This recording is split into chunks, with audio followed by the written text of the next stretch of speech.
All right, what's going on, guys and girls? How is it going? I am Is There No One Else, bringing you my updated samurai build for the Stamina Nightblade for the Wrathstone patch. In my opinion, this is the strongest this build has ever been. I've been running this build for 8 months. I love this build. It's gotten better. We're going to dive into the gear, CP, the changes that I made for Wrathstone. As you guys know, Wrathstone took got a bunch of racial changes. As far as like our passives go, which allows us to change our build to be more specific to our strengths and weaknesses. I want to show you guys those changes that I made with this build, and at the end of discussing the gear and all that, I'm going to go through alternatives for those of you guys that may not have this gear, that may not like specific sets or whatever. So we're going to go through the consumables, gear, skills, CP, all that, and then the explanation, and then alternatives, and yeah, then we'll conclude it at the end. So with that being said, guys, let's dive into it. As far as the first set we're running 5-piece innate axiom. We're running 3 body pieces, heavy chest, legs, and boots, and then we're running the innate axiom maul. We're only front barring this set. Now, if you guys haven't seen this set before, it's right here. 2-piece max magicka, 3-piece max stamina, 4-piece weapon and spell crit, 5-piece adds 400 spell and weapon damage to your class abilities. So this is a really good alternative for a few classes like Magicka DK, Magicka Sork, Stamina, and Magicka Nightblade. Now there are other classes that can use it pretty well, but just off the top of my head, all those classes benefit, have a lot of class DPS skills. We are running all class DPS skills on our front bar. This will give us more damage in Hunting's Rage. This is 100% uptime. So it makes for a nicer alternative, in my opinion, to a set like Ravager, where you have to proc it. When you're 1vxing on a Stamina Nightblade, you're dodge rolling around a lot. You want to just have that burst. I prefer just having the 400 weapon and spell damage instead of having to rely on a proc and then having to worry about one other thing in my combination when you're fighting 4, 5, 6, 7 people. So that's why we're running innate axiom. It's obviously a very good damage set as well, but that's why we chose it. Double damage health poisons. You can run whatever you want here. You want to run drain magicka and stamina, drain stamina. You want to run snare poisons, whatever. I like the double dot for a little bit of added pressure. Master's bow on the back bar. Nirnhoned buffs our vigor heals. Also, we're running the weapon and spell damage enchant on the back bar as well. So when we light attack poison inject, it's 650 before major brutality is buffed. So we'll have over 700 weapon damage with this one weapon, which makes it great for bow builds. It's a staple for all of my bow builds for that reason. It's just very strong. Our other set, for our monster set, we're running 2-piece Balorg. Now, I don't see too many people running around with this set with that unless they're gankers, but in my opinion, this set's amazing. We're running Prismatic Helmet and then the heavy shoulder piece as well. If you guys haven't seen the set before, 2-piece weapon and spell damage, and then the 1-piece is weapon and spell damage, and then the 2-piece is when you use an ultimate ability, you gain weapon and spell damage for 10 seconds equal to twice the amount of total ultimate consumed. There has been some confusion with this monster set. Some people think it's the cost of the ultimate that you use. It's not. It's the ultimate that you have built up. So if you build the maximum amount of ultimate, 500 ultimate, you can have up to 1,000 weapon and spell damage for 10 seconds. So what that means is, after you pop your ultimate, your heals are better, your damage is higher. This just allows you to fight people that are a lot tankier. So if all of a sudden you run across, one of those heal bots that, they have 35k health, they have unlimited magicka, you save, you drain their stamina a little bit with a couple fears, you drop a bow ulti, you drop an in cap, you hit really hard, you hit a lot harder than you normally do, you put a lot of pressure on them, and then for 10 seconds, you have this increased damage in execute phase to where you'll just be able to finish them. Your vigor ticks will be going off a lot harder, all of that. Vigor ticks, poison injection ticks when they're at low health. I love this set for finishing tanky guys, and as you guys know, in the Wrathstone patch, in the last patch, and the patch before that, and for the last fucking year, everybody's tanky as shit, and some people are just really, really hard to kill. I like to be able to have the ability to kill almost anybody. There's still builds out there that you can't kill one-on-one. That just is what it is. But yeah, this widens the amount of people, the range of players you can kill. And so that's why I like it. As far as the next 5-piece, we're running 5-piece Barkskin. I've ranted about this set a million times. We're running 3 jewelry, all infused with weapon damage enchants. We get so much recovery with this set, we can run infused weapon damage on Barkskin to maximize our damage. 2-piece max health, 3-piece stamina recovery, 4-piece physical resistance, 5-piece reduces the duration of immobilizations and snares applied to you by 50%. When an immobilization or snare is applied to you, heal for 2234 health and restore 988 stamina. This effect can occur once every 5 seconds. So what this means is if you're hit with a snare that snares you for 5 seconds, it lasts for 2.5 seconds. If you get hit with a 4-second snare, it lasts for 2 seconds. And so oftentimes when I'm hit with a snare, all I have to do is dodge roll. And by the time I'm up out of my dodge roll, I can either cloak or just dodge roll and the snare is gone. I'm dodging all incoming attacks for that moment while I'm dodge rolling. It allows me to get the distance and line of sight a little bit. On top of that, when I am snared, this turns out to 400 stamina recovery. As you guys know, every build out there is running snares or some sort of immobilization or snare, just about. If you're 1vxing, this is going to be up all the time. It's a great recovery set. And then that little bit of heal that you get is also nice. Don't sleep on the 4-piece physical resistance as well. The burstiest builds that you're going to fight are going to be other stamina Nightblades. Honestly, having a bonus to physical resistance is really, really nice, guys. So all this is good. 2-piece max health. We're going to run another food to make up for the loss in DPS that the set gives us by running a consumable that gives us more DPS than Dubious Camera and Throat. So, yeah. As far as potions go, we're running tripods. As far as our food goes, we're running Lava Foot, Soup, and Saltrice. As you guys can see, it's increased max stamina by 4575 and stamina recovery by 457 for 2 hours. Because we have that max health bonus on Barkskin and because we're running a few prismatics, it allows us, we'll have around 23k health in PvP, which is just perfect in my opinion.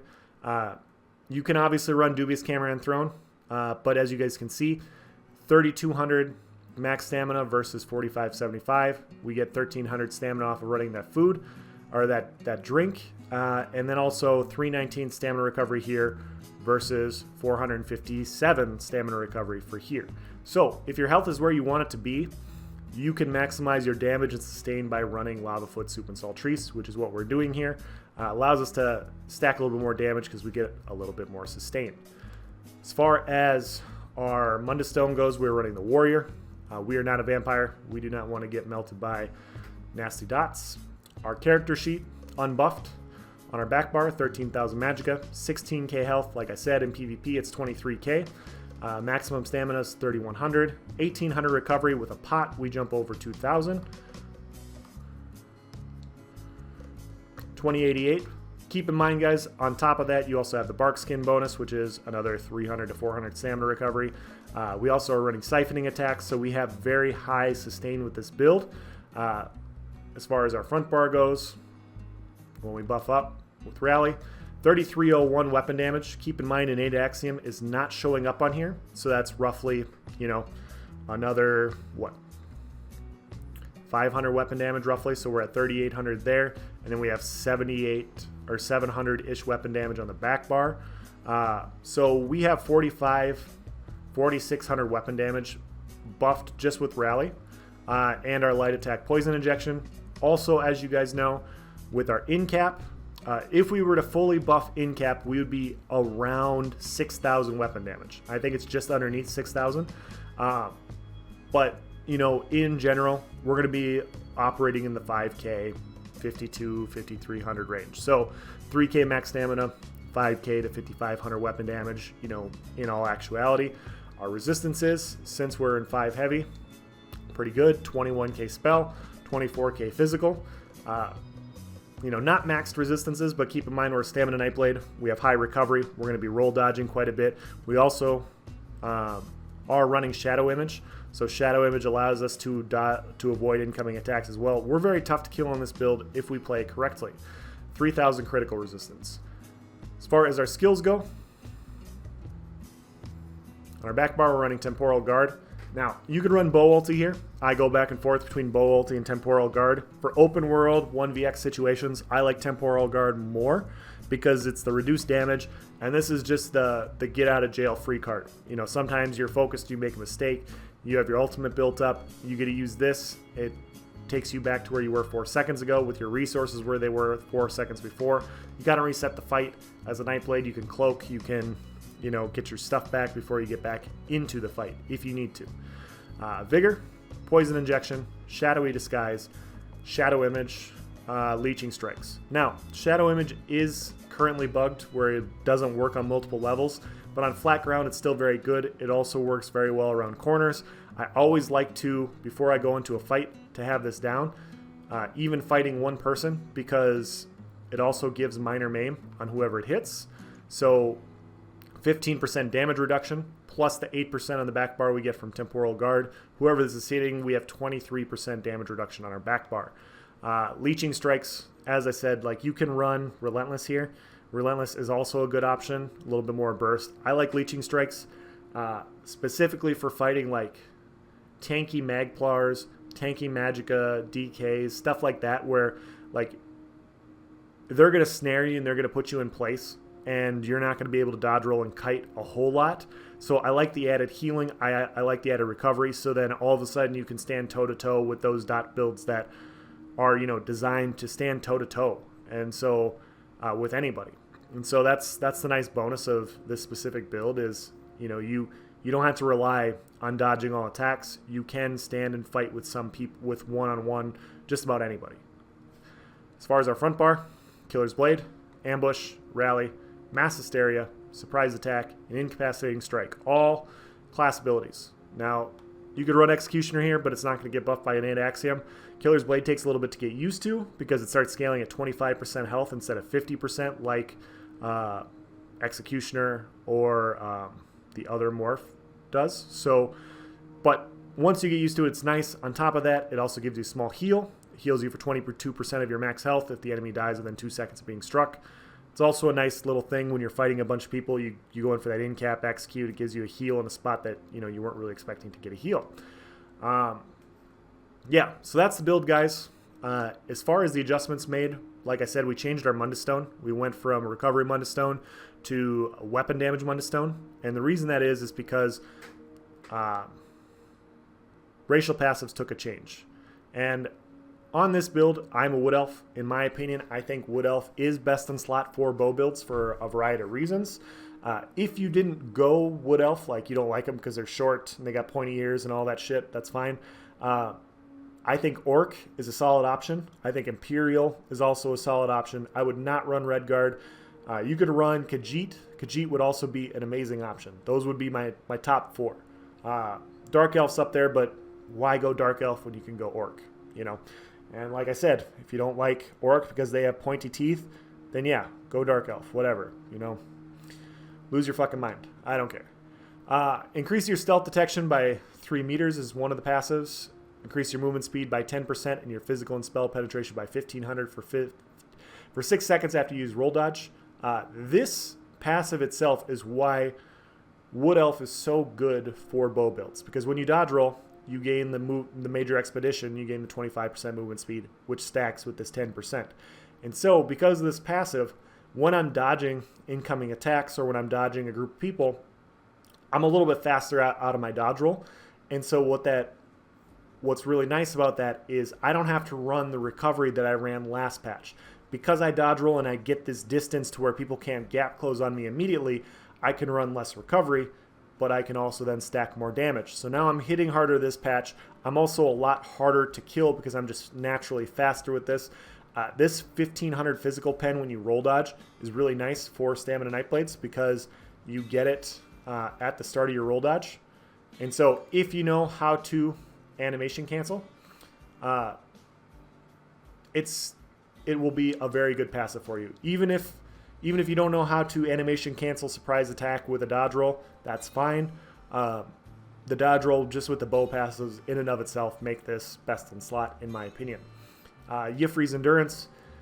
This 258 stamina recovery scales a lot better with this patch on this specific build than it did last patch. And so we were getting a lot more recovery in Wrathstone compared to the previous patch. So that allowed us to change our Mana Stone also.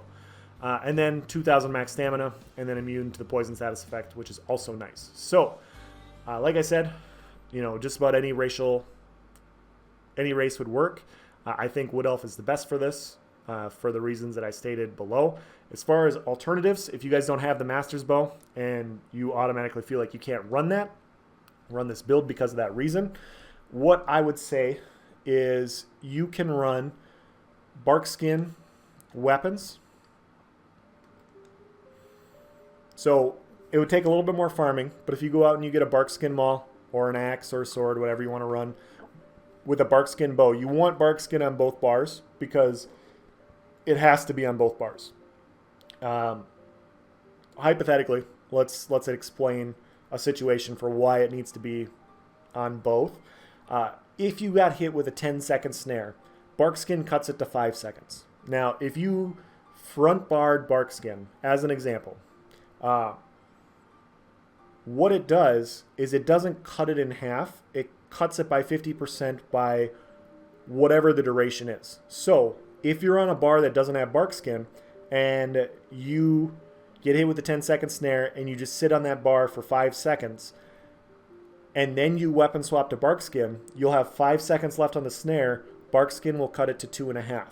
So it will not take 5 seconds off. It'll just take off half of whatever the duration is while you're on that bar. So you need to have it on both bars. So I would run the bow and I would run the 2H with the 3 jewelry all infused. Infused with weapon damage. I would change the 5-piece body set because you don't need innate axiom on the back bar. You would actually buff your heals a little bit if you ran something else. The best options, in my opinion, would be like Ravager. Ravager would be a great option for this. Clever Alchemist would be great. I would go personally with Veiled Heritance, or like I would go with Veiled Heritance over like Shacklebreaker because you get that added damage. I think the damage is just outweighs the utility of Shacklebreaker on a Stamina Nightblade, in my opinion. So Veiled Heritance, we're going to have it up quite a bit with our double dot poisons, with our poison injection, and while we're weaving attacks. So that would be my go-to. But if you don't want to rely on those procs, you can run Hunting's Rage. You can do something like that too. That'd be just fine. Yeah, if you don't like the monster set, I would run, in order, I would run 2-piece Bloodspawn. I think Bloodspawn is the second best option for this. Troll King is also a good option. It's not as good this patch for a variety of reasons, but it's not bad. Or you could run, 1-piece Kina, 1-piece Veldreth, or 1-piece Domi House, 1-piece Kina. You can run 2 1-pieces, that's fine, and your Guardian will be fine, whatever. I think Balorg is the best because it just allows you to finish people. So that's the build, guys. If you guys have any comments, please provide them in the section below. I'll do my best to answer it. I will be posting other builds this patch for Stamina Nightblade that are not reliant on the Master's Bow like a lot of my builds are. So you can just literally pick them up, go buy stuff in a guild trader, and then, play Stamina Nightblade. You don't have to worry about farming. I know a lot of people don't like to farm. So I will post those options. I'm going to come out with a couple of medium armor stamina builds if they work out the way I think they're going to work out in the next couple weeks. So, like I said, comment section below, guys, if you have any questions. Thank you for watching. Have a nice day.